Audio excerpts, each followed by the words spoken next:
Je suis passée d'un bonnet G à un petit bonnet C. Hello, j'ai fait une réduction mammaire et je vais t'en parler aujourd'hui. Pour te placer un peu le contexte, chacun a ses expériences, hein, bien évidemment. Il y a des gens qui seront mal dans leur peau avec une plus petite poitrine que moi, des gens qui seront bien dans leur peau avec une poitrine beaucoup plus forte que la mienne.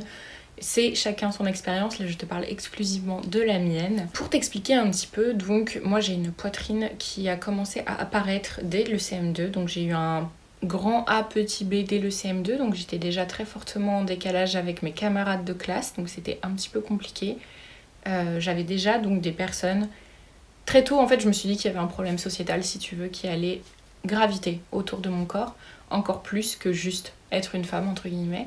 Genre il y a des adultes qui se sont permis très tôt de me dire « Oh là là, alors ta poitrine elle pousse, quelle taille elle fait, etc. » Et du coup je me rappelle qu'en 6ème j'avais répondu à un des hommes qui m'avait sorti ça que je lui avais répondu « Et toi, ta bite elle fait quelle taille ?» Parce que j'en pouvais plus en fait qu'on me pose ce genre de questions. Je fais que de bouger, je suis désolée, je suis très mal installée par terre. Je tiens à souligner que j'ai très tôt été emmerdée, mais tu sais, il y a des tocards qui disent « Oh là là, si tu portes une jupe dans la rue, tu vas forcément te faire emmerder. » Il y a quand même ces discours-là assez rapides. Je n'ai jamais été emmerdée dans la rue à cause de ma forte poitrine, jamais. Par contre, à l'école énormément, au collège on m'hypersexualisait déjà énormément, donc les garçons me parlaient de mes seins sans gêne, les enseignants m'en parlaient énormément, c'est-à-dire qu'on m'a fait des remarques comme quoi je n'avais pas le droit de porter de débardeur quand il faisait chaud, parce qu'on voyait les bretelles de mon soutien-gorge et que c'était vulgaire et que ça allait perturber les garçons de la classe. Donc déjà très tôt, on m'a fait sous-entendre que c'était des garçons qu'on devait prendre soin et pas de moi, parce que c'est moi qui me faisais harceler sexuellement, c'est moi qu'on regardait avec hypersexualisation, c'est moi qui subissais tout ça, mais c'était aux garçons à qui on devait faire attention, parce que les pauvres, hein, quand même, c'est pas facile. Après, encore une fois, je vais avoir un discours très hétérocentré, parce que c'est l'expérience que j'ai eue. Je n'exclus pas les personnes non-binaires de mon discours, mais c'est vrai que j'ai jamais eu de problématique avec une personne non-binaire au niveau de ma poitrine, donc ça va être beaucoup autour des femmes et des hommes que je vais parler. Des hommes et des femmes cis, hein, d'ailleurs, pour préciser. Donc voilà, j'ai très tôt eu des enseignants qui ont discuté mes vêtements, discuté ma poitrine, et très tôt des mecs qui avaient mon âge, qui me regardaient dans les seins, qui parlaient de mes seins, qui m'hypersexualisaient, qui disaient que... Enfin, tu vois, genre en mode, c'est un fantasme de baiser une meuf qui a une forte poitrine, clairement, donc c'était très gênant. Même les adultes, dans mes activités extrascolaires et tout, ils me regardaient dans la poitrine, au lieu de me dire bonjour là, ils me disaient bonjour là. Enfin bref, j'ai très vite senti ce poids sociétal qui me révoltait et qui me gênait. J'avais une de mes amies au collège qui avait une poitrine bien plus forte que la mienne, parce que moi au collège j'étais sur un grand C, on va dire. Du coup ça m'a fait passer en deuxième plan au collège, donc j'ai subi beaucoup moins qu'elle, la pauvre. Mais c'était très compliqué, et puis on se faisait aussi critiquer par des meufs, hein, comme quoi on était vulgaire, comme quoi on était des salopes. On m'a déjà dit que j'étais une suceuse, etc. Alors que j'avais jamais eu de mec de ma vie, tu vois. Mais voilà, en fait, le fait que j'ai une forte poitrine me donnait forcément une sexualité que je n'avais pas, ce qui était très étrange. D'ailleurs, je suis restée 6 ans avec mon premier petit ami, je suis sortie avec en première. Et genre, il y avait beaucoup de personnes qui se permettaient de dire « Mais du coup, vous avez forcément une sexualité, tu vois, genre hardcore ». Genre, ils comprenaient pas qu'on ne couchait pas ensemble tout de suite parce qu'en fait, on était jeunes et qu'on avait envie d'attendre et que c'était mignon et qu'il n'y avait pas du tout ce rapport-là et que d'ailleurs, lui n'avait qu'une remarque à faire sur mon corps, ce qui était très bien, parce que ça m'est arrivé plus tard par contre avec d'autres mecs qui voulaient juste baiser une meuf au gros sein, hein, clairement, hein, c'était juste ça, donc c'était un peu, voilà, j'ai eu des problématiques à ce niveau-là, mais je les ai vite évincées de ma vie, donc j'ai toujours fait des bons choix dans mon entourage personnel, donc j'ai jamais eu trop de problématiques à ce niveau-là. Donc voilà, au collège ça commençait déjà à être emmerdant, au lycée, j'ai commencé à énormément me faire draguer par des mecs qui fantasmaient, ils me le disaient ou ils le disaient à mes potes sur ma poitrine, donc c'était quand même très très très dérangeant.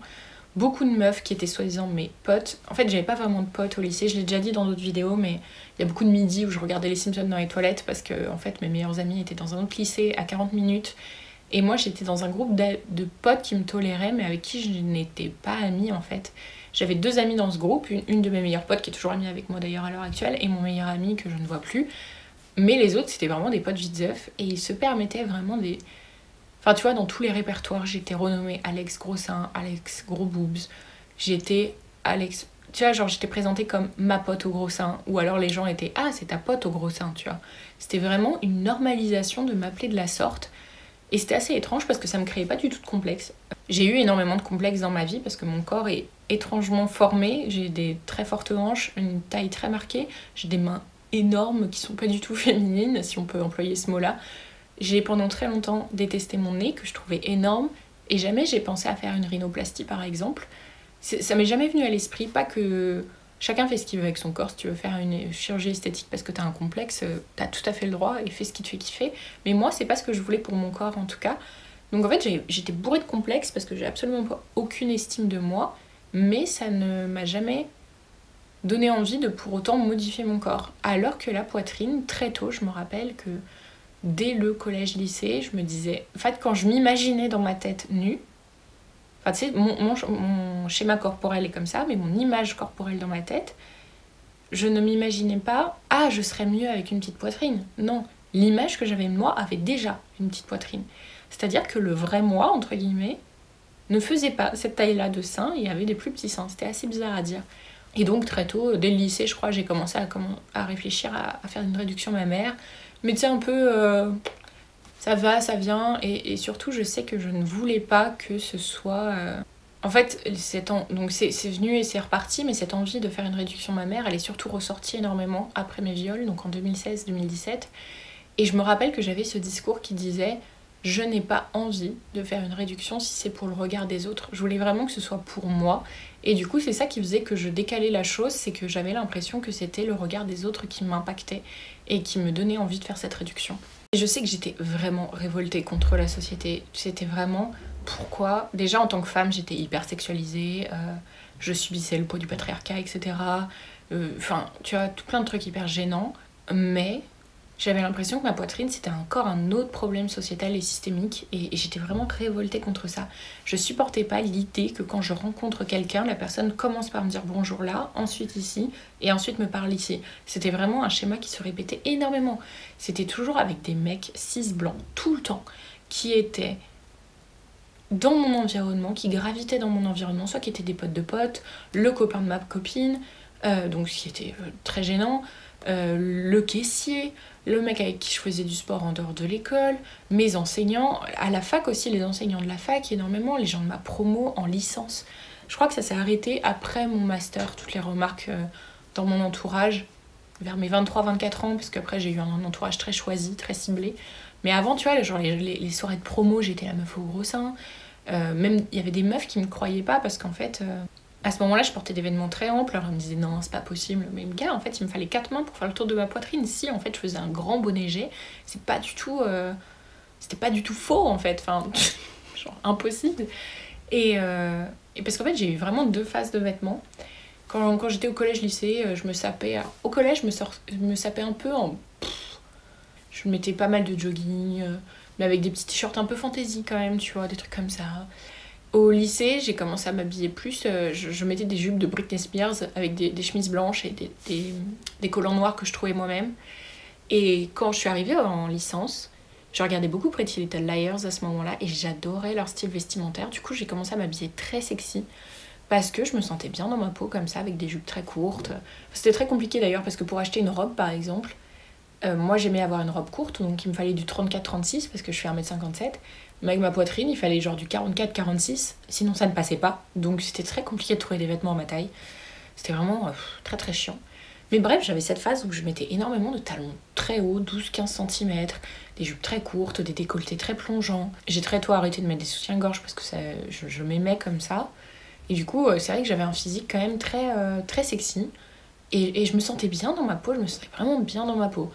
Et au bout d'un moment, vraiment... Après mes viols, clairement, j'ai eu beaucoup plus de mal à accepter le regard des autres sur mon corps. C'était vraiment du post-trauma, là, pour le coup. Et j'ai totalement changé mon style. Bon, déjà, même quand j'étais sexy, hein, j'étais quand même un peu punk grunge, on va dire, grungy. Je sais pas comment dire, un peu petite punkette, petite grungy, là, un peu bizarre. Avec, tu vois, des maquillages noirs et des grosses lèvres rouges, etc. Et donc j'ai totalement switché, j'ai acheté que des t-shirts en 46 très larges, unis et des grands pantalons très amples. Je voulais plus qu'on voit mon corps en fait. Et du coup, je me suis habituée à une image où en fait, tellement mes seins étaient tombants, je ne les voyais plus avec ce t-shirt-là et je me disais, ah, c'est à ça que je ressemble. D'ailleurs, putain, j'ai complètement oublié, je l'ai sorti. Je vais flex un peu, mais j'ai fait le modèle de couverture de ce livre. Donc, c'est Les fleurs ne parlent pas de Natasha Bird. C'est un roman graphique que je te conseille énormément. Plein de poésie, c'est très beau. Enfin, bref, elle a un talent incroyable. Et en fait, quand elle a commencé à écrire ce texte, elle a demandé des photos de modèles pour s'inspirer. Et moi, je lui ai envoyé une photo de moi, et du coup, elle en a fait la couverture. J'étais pas au courant, mais bref, je me suis reconnue direct, c'était un truc de ouf. Et donc voilà, pour te montrer, ça c'est la poitrine que j'avais, donc tu vois, qui était vraiment tombante de ouf. Et avec cette espèce de vague là, qui faisait que ma poitrine faisait vraiment comme ça. Tellement elle tombait. J'ai pas de graisse dans les seins, enfin c'est ce que la chirurgienne m'a dit, mais j'ai des glandes très lourdes, très denses. Et du coup, en fait, avec tout le poids de la poitrine, mes mamelons s'élargissaient aussi. J'avais des mamelons comme as, qui étaient vraiment très, très, très gros. Mais du coup, en fait, vraiment, le fait d'avoir ces larges t-shirts, je ne les voyais plus. La seule chose pour laquelle j'aimais mettre des trucs moulants, c'était pour qu'on voit mon piercing au téton, que je trouvais magnifique. Mais du coup, j'avais toujours donc cette poitrine tombante qui faisait parler les gens, clairement. Dès que je levais les bras avec un t-shirt un peu court, bah forcément ma poitrine était voyante, etc. Donc c'était quand même assez compliqué de me vêtir. Et donc je suis partie sur ce mode vestimentaire très très large, mais ça restait quand même très handicapant parce que moi j'ai une scoliose et une lordose, donc des douleurs au dos très fortes depuis toute petite. Quand je fais du sport, quand bien même j'ai une brassière gainante, etc., ça me fait super mal parce que vraiment ça rebondit de ouf. J'ai fait de l'équitation, c'était un enfer. Il n'y a que la natation dans laquelle je me suis épanouie. La danse, c'était très compliqué quand j'en faisais. Et puis même, tu vois, genre des trucs de la vie quotidienne, mais quand tu descends l'escalier, quand tu passes un dos d'âne et que d'un seul coup, paf, ça redescend un grand coup, ça fait super mal à ce niveau-là, quoi. Et j'en pouvais plus, en fait. Enfin, vraiment, j'en pouvais plus de tout ce poids qui m'handicapait au quotidien physiquement et qui m'impactait aussi émotionnellement, parce que vraiment, j'avais ce truc où je voulais pas faire cette opération à cause du regard des autres, mais en même temps, le regard des autres était affreux. Enfin, vraiment, savoir qu'on te drague juste pour ton corps, alors que j'ai pas un corps qui correspond au standard de beauté, forcément. Savoir qu'on fantasme sur toi juste parce que t'as des grosses miches et que en fait après on te tège.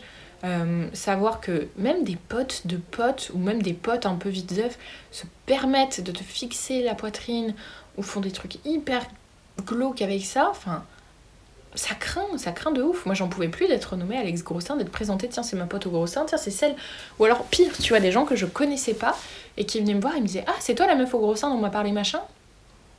À quelle heure, tu vois. Et encore, vraiment, j'ai été ultra épargnée parce que mes potes, je les choisis plutôt bien, mais ça a été vraiment le milieu professionnel, tu vois, quand il faut négocier quelque chose, un contrat, parce que j'ai eu des jobs où c'était le cas, on me regardait dans les seins. Quand j'ai travaillé en maison d'édition, les auteurs, ils étaient horribles. Je dis ils parce que c'était vraiment une majorité d'hommes cis blancs qui étaient un problème, en fait. Enfin, vraiment dégueu, quoi. Des gens qui te regardent et ils se disent pas, tiens, je suis en train de lui fixer les seins, la meuf, elle va peut-être pas être contente. Genre, tu sais, t'es en train de parler avec quelqu'un, puis d'un seul coup, en fait, toi, t'es en train de remettre ta veste pour qu'on arrête de te regarder et qu'enfin on te regarde les yeux et qu'on puisse continuer la réunion, en fait. C'est un délire, c'est vraiment un délire. Puis beaucoup de meufs aussi, beaucoup de meufs à plus petite poitrine qui disaient ah bah tu vois, c'est Alex, elle dont je t'ai parlé. Et... genre wesh, d'où tu parles de ma poitrine à tes potes, à ton mec, enfin... Et d'où t'en parles après devant moi? Et tu vois pas le problème? Donc voilà, tout ça pour dire que c'est quelque chose qui m'a accompagnée pendant longtemps, cette image que moi, je serais moi que sans ma forte poitrine.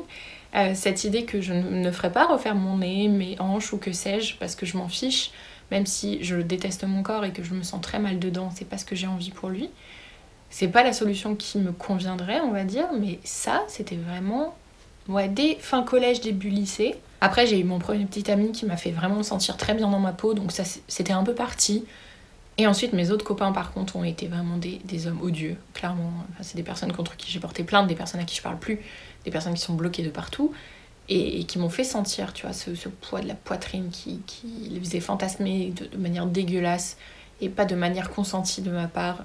Donc c'est revenu un petit peu, ouais, en licence, j'en parlais un peu, en master, je me disais, putain, faut vraiment que je le fasse. Et en fait, après mes viols, c'était déjà tellement compliqué d'avoir mon corps. Je me disais, si je fais un changement, ça se trouve, ça va être encore pire. Et c'est pas le bon moment pour prendre ce genre de décision.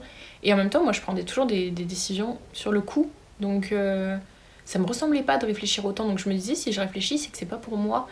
Et puis, vraiment, j'étais très attachée. Je voulais pas que ce soit le regard des autres qui impacte ma décision. Et en même temps, j'étais tellement en colère. Genre, j'étais vraiment en colère que ce soit normal qu'on me pourrisse la vie parce que je suis née comme ça.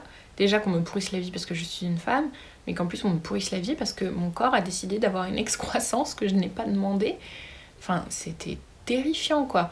Vraiment, au niveau pro, c'était un sketch. J'ai eu beaucoup de problèmes, en fait. Enfin, tu vois, j'ai bossé dans des établissements scolaires. J'ai travaillé dans un établissement où un jeune homme, parce qu'il était majeur, a eu un déplacement très déplacé envers moi. Et mon supérieur hiérarchique ne m'a pas cru et m'a dit qu'en même temps, au vu de moi, c'était pas possible. Sachant que là, donde está le sexy, et quand bien même je suis sexy au travail, ça me regarde, ça regarde pas les autres. Parce qu'on parle quand même d'une personne qui s'est masturbée sur moi sans mon consentement, au milieu de mon travail, et j'avais jamais signé pour ça, hein, clairement, et mon supérieur ne m'a pas cru. J'ai eu pas mal de problèmes comme ça, de harcèlement sexuel au travail, et à chaque fois c'était ma faute, c'était qui j'étais, et quand bien même je portais soit des trucs très sexy, soit des t-shirts très larges, c'était toujours ma faute, c'était toujours mon existence même qui posait problème. Et j'ai eu plusieurs contrats de travail qui n'ont pas été renouvelés à cause de ça, on me l'a verbalisé, donc c'est quand même chaud. Après, j'ai jamais pris ma décision de réduction mammaire en fonction de ça. J'ai toujours estimé que si j'étais virée d'un job à cause de ça, c'est que j'avais aucune envie de travailler pour eux, donc voilà, c'était pas un problème. J'ai énormément démissionné de mon plein gré, moi dès qu'il y a un problème je me barre parce que c'est hors de question que je donne de mon temps, de ma santé mentale et de mon énergie pour des tocards. Mais voilà, donc il y avait ça aussi qui était au quotidien quand même, qui était très marqué. Après voilà, il y a toujours eu plus gros que moi, donc en fait il y a toujours... J'ai été épargnée du harcèlement scolaire, j'ai été emmerdée hein, beaucoup, mais j'ai jamais été harcelée que pour cette raison-là. Au travail, c'était des réflexions déplacées, ponctuelles, qui étaient déjà horribles, qui étaient dès qu'il y avait un nouveau client, dès que machin, des trucs. Mais j'ai jamais eu, par exemple, mon supérieur hiérarchique qui m'en parlait tous les jours. Donc j'ai été épargnée par rapport à plein de personnes qui ont une poitrine très forte. Ou toute chose physique qui ne rentre pas dans la norme et qui perturbe totalement les gens. Hein. Mais voilà. Donc j'ai passé une bonne partie de ma vie à y penser sans pour autant passer à l'acte. Et du coup, je suis une personne très, très, très impulsive dans ma vie de tous les jours. En fait, cet été, je me suis dit, en fait, je m'en fous du regard des autres. En fait, je m'en fous si c'est la société qui m'impacte. Je m'en fiche si en fait c'est un complexe. Je m'en fiche de la raison, en fait, clairement. Et je me suis dit, je vais le faire. Parce que moi, je fonctionne comme ça, je regrette jamais rien. Mais quand j'ai décidé de faire quelque chose, j'ai décidé de faire quelque chose. Et du coup, je me suis dit cet été, vas-y, je fais cette réduction mammaire avant la fin 2023. Et j'ai commencé à me renseigner, alors un petit peu sur internet, en voyant que moi ça allait forcément être pris en charge vu la taille de ma poitrine. Je suis allée voir mon médecin généraliste, je lui ai expliqué que ça faisait longtemps que j'y pensais, etc. Donc il m'a fait une petite lettre de recommandation. Et j'ai commencé à regarder les chirurgiennes sur Rennes, parce que c'est là où j'habite. J'ai regardé les commentaires, j'avais envie d'être tranquille. J'avais pas envie d'être avec quelqu'un qui me parle mal, quelqu'un qui me juge, quelqu'un qui me... Bref, j'avais pas envie de ça, donc j'ai regardé les commentaires et je suis allée en clinique privée au final. Donc je ne sais pas comment ça se passe dans les hôpitaux publics, mais en tout cas, moi j'ai eu des dépassements d'honoraires très élevés. Donc ça n'a pas été gratuit mon affaire. Donc je suis allée prendre un premier rendez-vous avec cette chirurgienne, dont je ne vous dirai pas le nom, parce qu'en fait au final j'ai vu a posteriori qu'elle avait des commentaires négatifs sur Google qui disaient qu'elle refusait les torsoplasties ou les réductions mammaires importantes pour les personnes non binaires. Donc voilà, on veut pas de transphobe, hein, mais bon, moi je le savais pas. Mais donc voilà, j'ai pas envie de vous la conseiller, même si elle a fait du très bon travail. Il y a eu 2-3 choses qui m'ont gênée avec elle, clairement. Donc j'ai fait mon premier rendez-vous, elle a regardé ma poitrine, en effet, elle m'a dit que c'était très, très important, très déformé entre guillemets, et que on pouvait viser beaucoup plus petit. Donc moi je voulais un petit C, c'est la taille que j'ai toujours voulu faire, je sais pas pourquoi, c'est la taille que j'imagine avec mon corps, même si j'ai un gros ventre, des fortes hanches et qu'en fait ça ferait une petite poitrine par rapport au reste, je m'en branle, c'est la taille que je m'imaginais avoir, donc voilà. Et elle me dit directement, bon bah ce que je vous propose c'est un petit C. Parfait. J'ai très peu posé de questions parce qu'au niveau de la forme, au niveau... Tu vois, en fait, j'étais vraiment désengagée de tout ça, je m'en fiche complètement. Et du coup, on n'a pas trop parlé de forme, de machin, de questions. Voilà, j'étais pas intéressée. Moi, je voulais juste qu'on m'enlève de ma poitrine et que j'en ai une plus petite. Alors elle a fait, c'est ça qui m'a dérangé pas mal, elle a fait que de me dire, et plusieurs fois, que ça allait être très féminin, qu'il fallait pas que je m'inquiète, etc. Alors qu'en fait j'en avais rien à foutre que ce soit féminin ou pas, et que je m'inquiétais absolument pas. Mais j'imagine qu'elle a beaucoup de fois cette question-là quand des patientes ou des patients viennent la voir. Donc voilà, j'imagine qu'elle répond à un besoin, mais en tout cas c'était pas le mien, donc ça m'a beaucoup mis mal à l'aise. Elle a fait que de me dire aussi que pour garder cette belle forme féminine, il faudrait que je remette des soutiens-gorge après l'opération, etc. Je ne le ferai pas. Là, je porte la gaine qui est obligatoire à porter, mais non, je retourne dans nos bras, moi, en fait. Je m'en fiche que mes seins tombent, je m'en fiche qu'il y ait un sein plus gros que l'autre, je m'en fiche que la forme soit pas parfaite. Moi, j'ai juste envie que ce soit pas celle que j'avais avant. Et donc, bref, on fait le premier rendez-vous, pas de soucis. Elle me fait faire plusieurs tests parce que... faut être sûr que tout va bien. Donc j'ai une mammographie et une échographie pour être sûr qu'elle ne découvre pas une surprise à l'opération. J'ai eu une prise de sang également pour connaître mon taux de globules rouges dans le sang au cas où je fais une hémorragie par exemple. J'ai eu rendez-vous avec l'anesthésiste également pour voir au niveau de mes allergies parce que je suis allergique aux anti-inflammatoires et à tout ce qui est aspirine. Ça me crée des grosses crises d'asthme et des insuffisances respiratoires, donc c'est quand même pas ouf. Donc voilà, pour la douleur c'était pas fou et pour l'anesthésie il fallait bien voir ce qu'il fallait. Donc voilà, j'ai eu rendez-vous avec l'anesthésiste. Donc j'ai eu un second rendez-vous juste avant l'opération avec la chirurgienne pour être sûre que tout était ok. Parce qu'en fait le premier rendez-vous c'est pour te planter un peu le décor et le deuxième c'est vraiment donc tu veux le faire, qu'est-ce qu'on va faire, etc. etc. Donc j'avais toujours très peu de questions parce que vraiment m'en foutais. J'ai eu rendez-vous, donc je crois que mon premier rendez-vous c'était en septembre et mon opération ça a été le 30 novembre, donc c'est venu assez vite. J'ai eu pas mal de frais, je préfère vous en parler maintenant parce que déjà les rendez-vous avec la chirurgienne et l'anesthésiste n'ont pas été intégralement remboursés, donc il y a dû avoir des dépassements d'honoraires. Ils m'ont imposé d'acheter un soutien-gorge un peu comme une gaine via leur fournisseur, donc à 60 €. J'ai dû en acheter un deuxième pour quand je lave le premier, donc lui je l'ai acheté à Decathlon, mais je crois que je l'ai payé 30 €. Tu sais, des brassières de sport qui s'ouvrent devant, très, très contractantes. Donc voilà, j'ai eu 1800 €, 1800, hein, oui, t'as pas mal entendu, de frais supplémentaires qui ne sont pas pris en compte par ma mutuelle. En gros, la sécu prenait l'intégralité de l'opération en compte parce que ça rentre dans des déformations de plus de tant de grammes, etc. Mais par contre, tous les frais annexes n'ont pas été pris en compte par ma mutuelle, donc j'ai 1800 € de facture et j'ai encore 2 rendez-vous avec la chirurgienne qui sont à mes frais. Parce que là, j'ai eu le rendez-vous post-opératoire où on m'a enlevé les fils, etc. Et on m'a dit que c'était ok. Et j'ai encore un rendez-vous dans 2-3 mois pour voir si la cicatrisation se passe bien. Donc le 30 novembre, je suis arrivée à la clinique à 7h du matin. On m'a un peu speedée parce que je sais pas, genre, ils m'ont dit « Oh là là, mais le bloc c'est à 8h ». Genre, j'étais ok. Déjà, moi, j'étais pas au courant. On m'a juste dit de venir à 7h et en fait, l'enregistrement, ça prend du temps. Donc ils m'ont un peu speedée. J'ai pas du tout apprécié ça.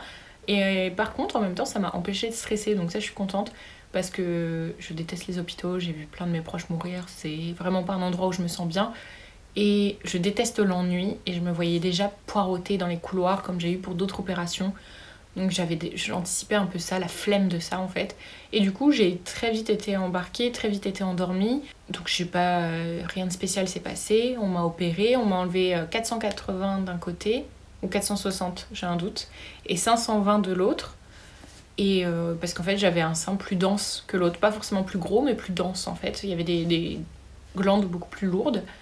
Et pour te faire un peu un schéma, il n'y a rien qui ressemble, mais en gros donc t'as ton mamelon, t'as ton sein autour, et en gros donc elle m'a découpé autour du mamelon, après elle a tiré un trait droit, elle a ouvert si tu veux, et elle a coupé une part de camembert dans mon sein si tu veux, sous le mamelon, et après hop elle a ressoudé. Donc en gros, il y a le mamelon, il y a le trait, et après j'ai une cicatrice en dessous, comme une encre de bateau un petit peu. Donc voilà, j'ai cette cicatrice-là des deux côtés, mais en gros, ils ont coupé mon sein et ressoudé, quoi. Et donc j'ai eu 3 semaines de pansement avec une infirmière à domicile tous les 2 jours pour les changer, vérifier que tout allait bien. Moi, il n'y a eu aucun problème. J'ai eu un bleu, vite-zeuf.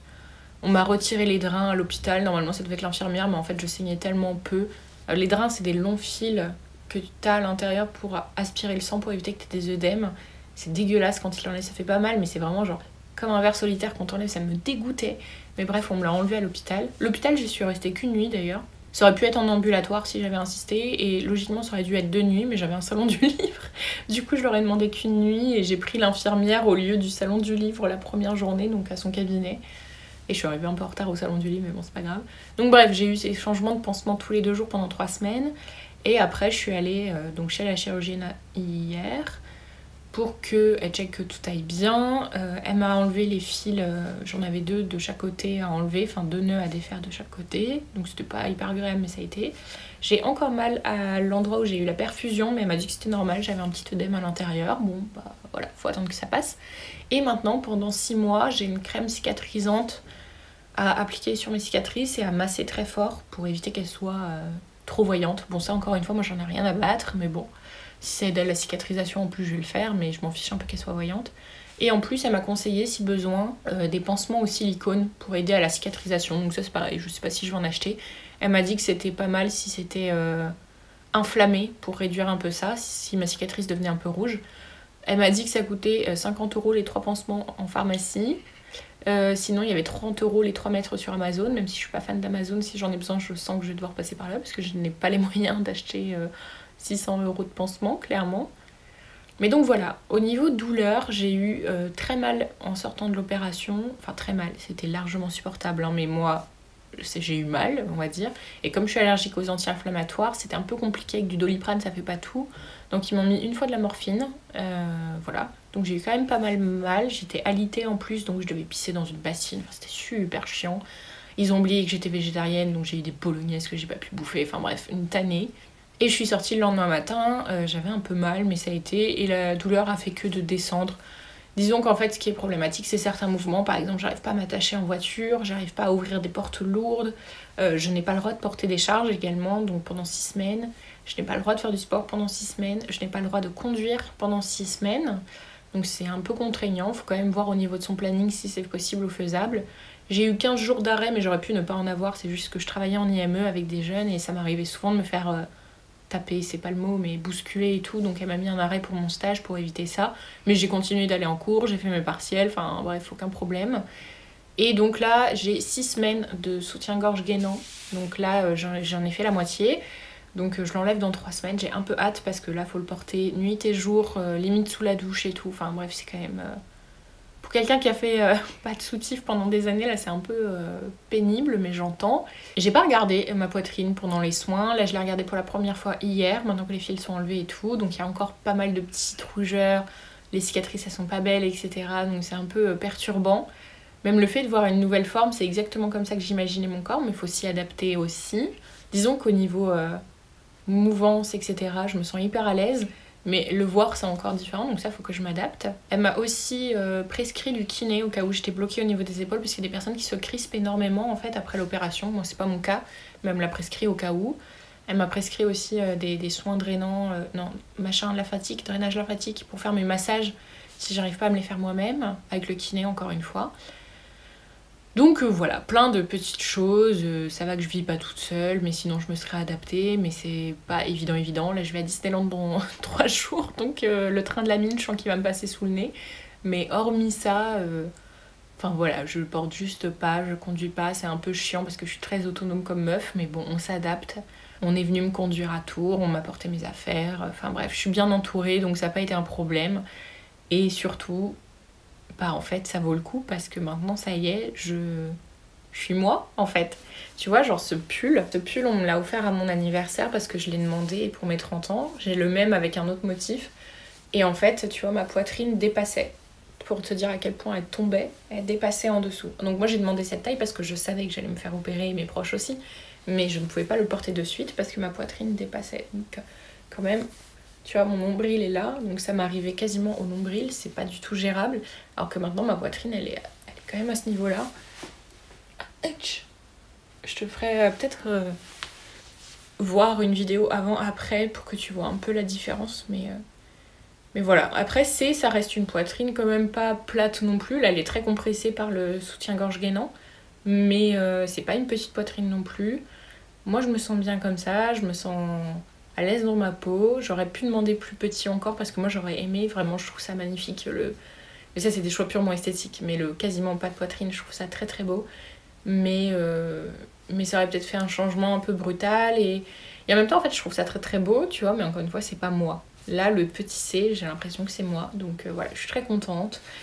Je sais que je ne vais pas regretter cette opération, je n'ai pas été emmerdée par mes proches avec des questions indiscrètes, que ce soit mon mec, mes potes mecs, mes parents, tout le monde a été très content pour moi. Donc voilà, si t'as des questions auxquelles j'ai pas pensé à répondre, n'hésite pas. J'ai essayé d'être le maximum transparente. Bref, merci à toi d'avoir suivi cette vidéo. Et si t'as des questions auxquelles je n'ai pas répondu, n'hésite pas à laisser un commentaire.